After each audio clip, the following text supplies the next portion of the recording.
Hello বন্ধুরা, কাল তোমাদের উচ্চ মাধ্যমিক পরীক্ষা। তো তোমরা প্রবন্ধ রচনার মধ্যে একটা খুব গুরুত্বপূর্ণ রচনা আছে, সেটা হচ্ছে শতবর্ষে সলিল চৌধুরী। ঠিক আছে, এই রচনাটা অবশ্যই পড়তে পারো। তোমরা দেখো, এটা পড়লে হয়তো কমন আসতেও পারে। এর পাশাপাশি তোমরা যেটা পড়তে পারো খুব গুরুত্বপূর্ণ, সেটা হচ্ছে সুকান্ত ভট্টাচার্য, স্বামী বিবেকানন্দ। এ দুটি খুবই গুরুত্বপূর্ণ, এ দুটিও পড়তে পারো।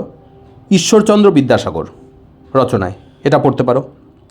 এর পাশাপাশি পড়তে পারো মাধ্যমিকে যেটা এসেছে বাংলার উৎসব।